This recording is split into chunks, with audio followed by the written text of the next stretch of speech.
ഇതൊരു അടിപൊളി ഫേസ് പാക്കാണ് കേട്ടോ. കരിമങ്കലൊക്കെ നന്നായി മാറാനും മുഖക്കുരു വന്ന കറുത്ത പാടുകൾ അത് മാറുന്നതോടൊപ്പം തന്നെ സ്കിന്നിന് നല്ലൊരു ലൈറ്റനിങ് കിട്ടാൻ ഈ ഒരൊറ്റ പാക്ക് മതി. ഇതെങ്ങനെ തയ്യാറാക്കാൻ നോക്കാം. അതിന് മുന്നേ ചാനൽ ആദ്യമായിട്ട് കാണിച്ചൊന്ന് സബ്സ്ക്രൈബ് ചെയ്ത് സപ്പോർട്ട് ചെയ്യാം കേട്ടോ. സ്കിൻ വൈറ്റനിങ് പാക്ക് തയ്യാറാക്കരുത് നമ്മുടെ കഞ്ഞിവെള്ളമാണ് കേട്ടോ വേണ്ടത്. അപ്പോൾ ഞാൻ കഞ്ഞിവെള്ളം എടുത്ത് ഫ്രിഡ്ജിൽ തലേ ദിവസം സൂക്ഷിച്ച് വെച്ചതാണ്.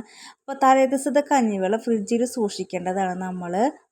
ഒരു ദിവസം പഴക്കമുള്ള കഞ്ഞിവെള്ളം എടുക്കുന്നത് എന്തെന്ന് വെച്ചാൽ അതിലൊരു പുളിരസം കിട്ടുമ്പോൾ അതിൽ ലാക്റ്റിക് ആസിഡ് ഫോം ചെയ്യും. അതിന് വേണ്ടിയിട്ടാണ് തലേ ദിവസത്തെ കഞ്ഞിവെള്ളം എടുക്കുന്നത്. അതും തന്നെയല്ല, നമ്മുടെ തലേ ദിവസത്തെ കഞ്ഞിവെള്ളം കിട്ടുമ്പോൾ ഒരു കുറുകറോട് കൂടിയിട്ടാണ് കേട്ടോ നമ്മുടെ കഞ്ഞിവെള്ളം ഇരിക്കുക. അടുത്തതായി പാക്ക് തയ്യാറാക്കാനായിട്ട് ഒരു നല്ലൊരു ബൗൾ എടുക്കുക. അതിലേക്ക് 1.5 സ്പൂൺ അരിപ്പൊടിയാണ് ആഡ് ചെയ്യേണ്ടത്.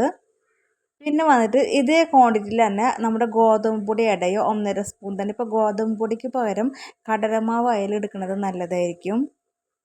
ഒരു പിഞ്ച് കസ്തൂരി മഞ്ഞളും കൂടി ആഡ് ചെയ്ത് കൊടുക്കുക. കസ്തൂരി മഞ്ഞൾ അലർജി ഉള്ളവർ ആഡ് ചെയ്യേണ്ടതില്ല. ഇതെല്ലാം കൂടി നന്നായി മിക്സ് ചെയ്യുക. നമ്മുടെ കഞ്ഞിവെള്ളം കുറച്ച് ഒഴിച്ചു കൊടുത്തിട്ട് മിക്സ് ചെയ്യുക. നല്ല ലൂസ് ആവാതെ ഒരു ക്രീമി ഫോമിലാവണ വരെ കഞ്ഞിവെള്ളം ഒഴിച്ചു കൊടുത്തിട്ട് മിക്സ് ചെയ്ത് കൊടുക്കാം.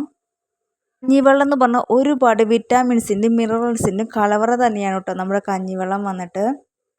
കരിമങ്കലൊക്കെ മാറാൻ ഈ ഒരു പാക്ക് ബെസ്റ്റാണ് കേട്ടോ. കരിമങ്കലൊക്കെ മൂലം ബുദ്ധിമുട്ടുന്നവർ ഈ പാക്ക് തീർച്ചയായും ഉപയോഗിക്കേണ്ടതാണ്. ഡെയിലി യൂസ് ചെയ്താൽ നമുക്ക് അത്രത്തോളം റിസൾട്ട് കിട്ടും.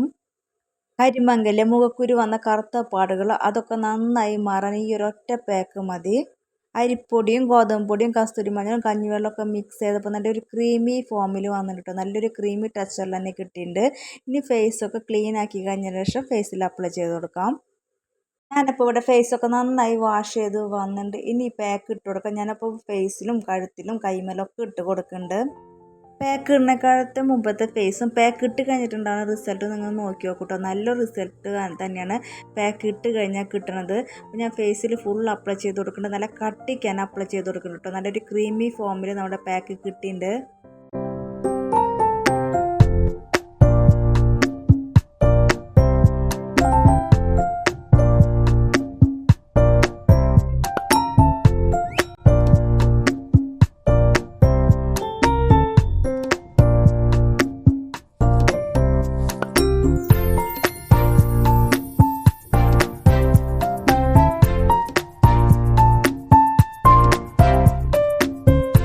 ഞാനിപ്പോൾ ഇവിടെ ഫേസിൽ നല്ല കട്ടിക്കാണ് ഇട്ട് കൊടുത്തിട്ടുണ്ട്. ഫേസിൽ മാത്രമല്ല കഴുത്തിലും നമ്മുടെ ഒരു കയ്യിലുമാണ് ഇട്ട് കൊടുത്തിരിക്കുന്നത്. രണ്ട് കൈകൾ തമ്മിലുള്ള ഡിഫറൻസ് അറിയാൻ വേണ്ടിയാണ് കേട്ടോ ഒരു കയ്യിൽ അപ്ലൈ ചെയ്ത് കൊടുത്തിരിക്കുന്നത്. അപ്പോൾ ഒരു 15 മിനിറ്റ് അതിന് ഒരുവിധമൊക്കെ ഡ്രൈ ആയിട്ട് ഇനി ഫേസ് വാഷ് ചെയ്യണം.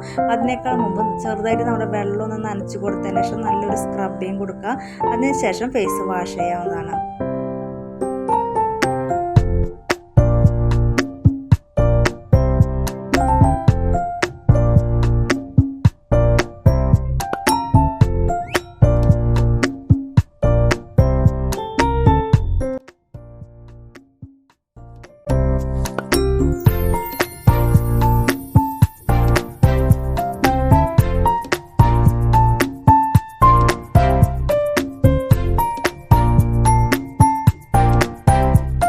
ഫേസിന് നല്ലൊരു സ്ക്രബിങ് ഒക്കെ കൊടുത്ത് വാഷ് ചെയ്ത് വന്നിട്ട് നല്ലൊരു റിസൾട്ട് തന്നെയാണ് കേട്ടോ ഫസ്റ്റ് യൂസിൽ കിട്ടിയത്. നമ്മുടെ കൈകൾ തമ്മിലുള്ള വ്യത്യാസം കണ്ടാലറിയാം. നമ്മുടെ പാക്ക് ഇട്ട കൈ നല്ലൊരു ഗ്ലോ വന്നിട്ടുണ്ട്. നിങ്ങൾക്ക് എത്രമാത്രം ക്ലിയർ ആവുന്നുണ്ടെന്ന് എനിക്കറിയില്ല. നല്ലൊരു ഗ്ലോ തന്നെയാണ് കേട്ടോ പാക്ക് ഇട്ട കൈക്ക് കിട്ടിയിരിക്കുന്നത്. ഫേസിന് നല്ലൊരു ഗ്ലോ മാത്രമല്ല കിട്ടിയിരിക്കുന്നത്, ഫേസ് വന്നിട്ട് നല്ല സോഫ്റ്റ് ആൻഡ് സ്മൂത്ത് ആയിട്ടുണ്ട്. കരിമംഗല്യം പിന്നെ മുഖത്ത് വരുന്ന കറുത്ത പാടുകൾ അതൊക്കെ ഉള്ളവർ തീർച്ചയായും ട്രൈ ചെയ്യേണ്ടതാണ്. നല്ലൊരു റിസൾട്ട് തന്നെയാണ് കിട്ടുക. കരിമംഗല്യമൊക്കെ നന്നായി മാറിക്കിട്ടും ഈ പാക്ക് ഉപയോഗിച്ച് കഴിഞ്ഞാൽ. കരിമംഗലുള്ളവർക്ക് ഡെയിലി യൂസ് ചെയ്യാവുന്നതാണ് ഈ പാക്ക്. അല്ലാത്തവർക്ക് ആഴ്ചയിൽ 3 വട്ടം യൂസ് ചെയ്താൽ മതി. നല്ലൊരു കിടക്കാച്ചി റിസൾട്ട് തന്നെയാണ് കേട്ടോ കിട്ടുക. ഫേസിന് നല്ലൊരു നിറം കിട്ടും ഈ പാക്ക് യൂസ് ചെയ്ത് കഴിഞ്ഞാൽ. അടുത്തൊരു നല്ല വീഡിയോ ആയിട്ട് കാണുമായിരിക്കും. പോകണം കേട്ടോ.